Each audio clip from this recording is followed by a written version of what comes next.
Hi, welcome back to my channel, Granary, and in today's video, we are on part 2 of my tutorial video, which is bar bending schedule and cutting list for footing. So, punta tayo sa foundation plan ng ating sample na 5-story residential building. So, from there, we have 4F1, which is isolated column footing. Mayroon din po tayong 12F2, which is also isolated column footing, and we have one combined column footing or our CF1. This is a schedule of footings, and I am going to discuss F2 for a detailed sample of bar bending schedule and cutting list. Okay, mula sa typical footing details na given ni designer, or kung hindi man po ito given, kailangan ma-imagine natin na ganito ang magiging itsura ng ating footing. So, mayroon itong top and bottom bar yung ating sample na F2. So, maaaring ganito yung magiging kakalabasan ng paglalatag ng ating bakal doon sa site. Again, this is a sample.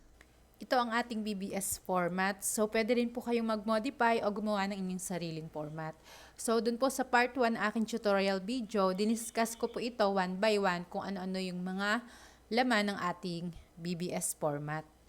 So, punta tayo dito sa ating structure, which is isolated column footing 2. I just simply type F2. So, based dun sa ating schedule of footings, ang ating width ay 2.6 meters, length is 2.6 meters, at 0.5 meter ang height. So, dun sa ating general notes, ang ating concrete cover ay 75 mm paikot, and then yung ating rebar both ways for this vertical and horizontal rebar, ito ay 16 mm in diameter. So, question, how to get number or pieces of rebar for top or bottom bar? So, dito sa ating sample, direct na binigay ni designer na ito ay 7 pieces top bar. So, some situation, they will give spacing like 400 mm on center. And then, if we encounter this situation, so, ang gagawin natin, kung ano yung width or length ng ating footing, i-less natin yung concrete cover both sides. And then, i-divide natin ito sa spacing. And then, we just simply add 1 for the end unit rebar. And then, we will round it up to the whole number. So, for example, 2.6 minus 0.15 divided by 0.4, and then we will add 1, so we will get the same 7 pieces. Since we have known values for the highlighted, kunin naman natin ngayon itong dimension ng ating top bar. Sa malapitan, ganito yung shape o forma ng ating top bar, which is U na broad type. So, may dalawang legs ito, A and C. Ang values ng ating A and C based sa code, kapag 90-degree bend, ang minimum hook 12 times bar diameter. So, 12 by 16 is 192 mm. And then, ang ating Z o yung arc length will become theta R. So, we have known values for our angle, which is 90 degrees. Converting it to unit, it will become pi over 2. Then, our diameter will become 6 dB since we have 16 mm diameter. And then, our radius will become diameter over 2 or 6 dB over 2. Then, we will get value for C, which is 75 mm. Kunin natin ang length ng ating X.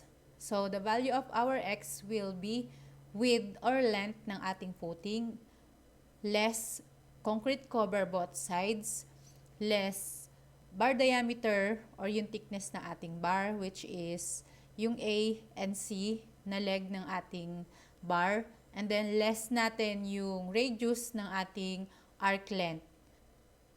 So, the value for X will become 26 minus 75 minus 75 minus 2 times 16 minus 2 times 48. X will become 2322 mm. Okay, our B now will become Z plus X. So, this will become 2472 mm. Ayan, pwede na natin ilagay dito sa tabular form yung values na nakuha natin before.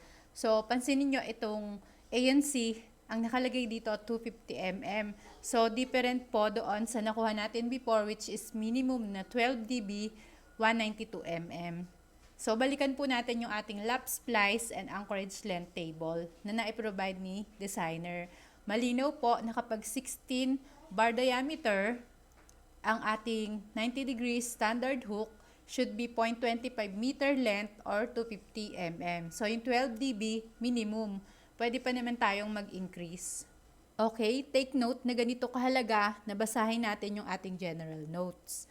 So, balik tayo sa ating dimension. Our B now will become 2472 mm. Then, our cut length of bar will be 2.972 meters. Then, makukuha natin ang total length. Multiply lamang natin ito sa ating pieces of bar times number of units. And then, kung imumultiply natin ito sa unit weight, we have our total weight, which is 394 kilograms. So, bottom bar naman tayo. Alam na natin ang ating values hanggang sa size of bar from our schedule of puttings. So, both ways, ang ating bottom bar is 20 mm diameter. So, same width and length. Mas magiging madali. Kunin natin itong A and C, which is equals to 12 dB. So, 12 times 20 is 240. Then, our Z or arc length will become theta R. So, our theta, 90 degrees, equivalent to pi over 2. Our radius is diameter over 2, which is equivalent to 6 dB over 2. Dahil ang ating rebar ay 20 mm diameter, so our C now will become 94 mm. Then, ang ating X will be width or length minus concrete cover both sides minus our leg or yung ating naka-eskwala. So, 2 times bar diameter minus 2 times radius. Our X now will become 2290 mm. So, we have V, Z plus X or 2478 mm. Okay, ayan. Tapos na natin ang ating bottom bar. So, pansinin nyo, yung A and C, 300 mm. Instead of using minimum 12 dB na 240 yung nakuha nating value before, so ito galing ito dun sa lap splice and anchorage length table. Yung 12 dB is minimum. So again, galing dun sa ating general notes, so we are using 300 mm. So our cut length of bar is 3.078 meters and ang ating total length ay nakuha natin by multiplying cut length into pieces and into number of units. And then by multiplying the total length with our unit weight, we have our total weight. Okay, chair bar or rebar chair. So ito ginagamit ito dun sa ating putting or iba pa nating structural element na kung saan mayroon tayong top and bottom reinforcement para makaiwas sa saging ng ating top bar. So, hindi naman awkward kung itatanong natin sa ating head or sa ating manager kung tayo ba ay magpo-purchase or magpa-fabricate ng ganito. Anyway, chair bar is 1 piece per square meter. Size of bar is 12 mm in diameter, so minimum. Then, ang shape code ng ating chair bar is number 3. So, mayroon itong dalawang pinakapaa na opposite ang direction. Naka 90 degree standard hook. So, this will be 12 dB. So, 12 times 12 is 144. Pero ginawa ko itong 200 dahil yung bottom bar natin, almost 150 mm ang spacing. So, para hindi lumusot yung pinakapaa dun sa ating bottom bar. Then, kung paano kuhanin yung length ng ating vertical leg, thickness ng putting, which is 500 mm. Iless natin yung concrete cover sa top and bottom, minus 150. And then, iless natin yung ating top bar, which is 2 times 16, and then yung ating bottom bar, which is 2 times 20. So, we will get 278 mm. For horizontal top of our chair bar, so, this will be depend on the spacing of our top bar. So, yung ating top bar, almost 400 ang ating spacing. So, ginawa kong 410 yung ating horizontal length para makaagapay yung ating tie wire at yung ating top bar doon sa ating chair bar. Okay, question. Paano natin malalaman na yung gagamitin nating commercial length na available sa market is best or akma para dun sa required na cut length para sa ating structural element na kung saan minimal ang scrap at mai-avoid natin yung ating wastage. Mayroon tayong tinatawag na trial and error method. So, sa method po na ito, yung ating commercial length na available sa market, i-divide natin ito sa ating cut length of bar, then magbibigay ito sa atin ng value na kung ilang pieces ang mapuproduce.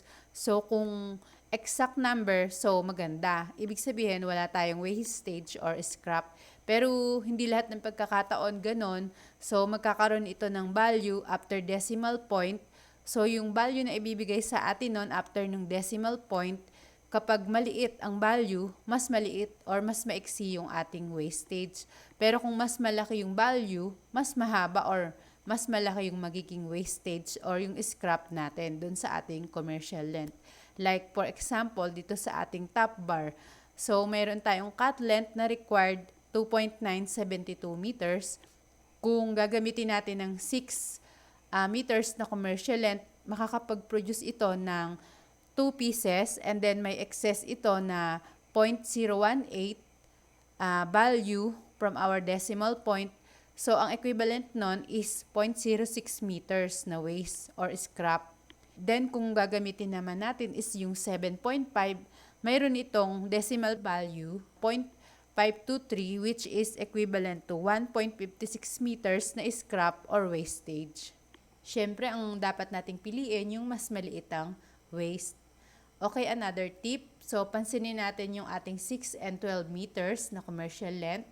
So, from our cut length of bar na 2.972, required tayong mag-produce ng 84 pieces. So, itong 6 and 12, mabibigyan tayo pareho ng 84 pieces. Pero sa aking opinion, pipiliin ko na i-purchase is yung 6 meters. Bakit?